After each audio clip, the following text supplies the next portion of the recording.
आज का प्रश्न है, बैतरणी नदी से पार उतरने के लिए क्या अच्छे कर्म करना चाहिए। और आज का यह प्रश्न अहमदाबाद से श्री मनोहर लाल जी ने हमसे पूछा है।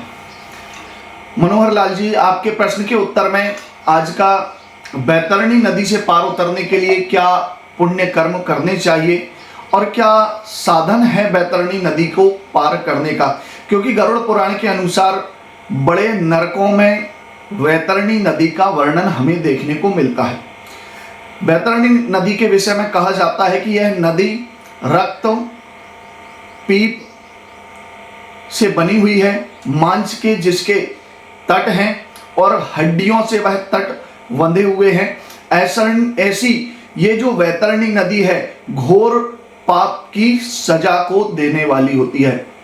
ऐसे पाप जो व्यक्ति अपने जीवन में करते हैं उन्हें बैतरणी नदी में कई वर्षों तक पड़े रहना पड़ता है और जब तक बैतरणी नदी पार नहीं होती है तब तक यमपुरी नहीं पहुंच पाते हैं और मोक्ष का साधन नहीं मिल पाता है। बैतरणी नदी के विषय में उसे पार करने के लिए क्या साधन है और क्या करना चाहिए, इस बात का पूरा जो अर्थ है वह बैतरणी नदी के नाम में ही छुपा हुआ है। जी हाँ, बैतरणी का अर्थ होता है जो अपने जीवित रहते हुए इस धरती लोक में दान करता है, वितरण करता है, वही इस नदी से तरता है अर्थात पार जाता है। वितरण करने वाला ही तरता है। बैतरणी, वै अर्थात वितरण करना, तरणी अर्थात पार जाना, तर जाता है बैतरणी, जो उसके नाम से ही हमें पता लगता है। आप अपने जीवन में किसी के साथ अन्याय ना करें, कोई पाप कर्म ना करें और बैतरणी नदी को पार करने के लिए हमेशा जीवन में सही न्याय करें, किसी के साथ अन्याय ना करें, हमेशा धर्म का कार्य करें, धर्म करें और आपने अपने जीवन में जो भी प्राप्त किया है उसका वितरण करना चाहिए। विशेष रूप से अगर आपकी संपत्ति है तो अपने परिजनों में, पुत्रों में, भाइयों में बराबर उसे बांटना चाहिए। आपके पास ज्ञान है तो उस ज्ञान को भी बांटना चाहिए।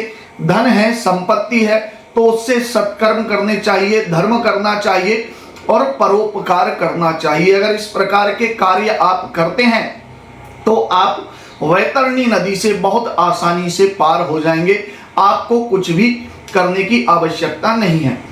विशेष रूप से अपने जीवन में जीते जी एक बार गौ का दान जरूर करना चाहिए, क्योंकि यह गौ माता जो है वह आपको बैतरणी नदी पार कराने में काफी मदद करने वाली होती है। जब आप मृत्यु को प्राप्त हो जाते हैं या कोई भी पितृ जो या कोई भी व्यक्ति जो मृत्यु को प्राप्त हो जाता है तो बैतरणी नदी में केवल एक प्रेत है जो एक नाव लेकर वहां पर रहता है और वह पूछता है कि आपने अपने जीवन में क्या धर्म किया है, क्या शुभ कर्म किए हैं, क्या वितरण किया है, क्या दान दिया है। अगर है तो आप इस नाव में बैठकर पार जा सकते हैं, अन्यथा आपकी नाक में मछली की तरह कांटा फंसाकर आपको यम के दूत खींचकर उस पार ले जाते हैं और बैतरणी नदी महान कष्ट देने वाली है। आशा करता हूं इस वीडियो को देखकर आप समझ गए होंगे बैतरणी नदी को पार करने के लिए क्या करना चाहिए और सही साधन क्या है।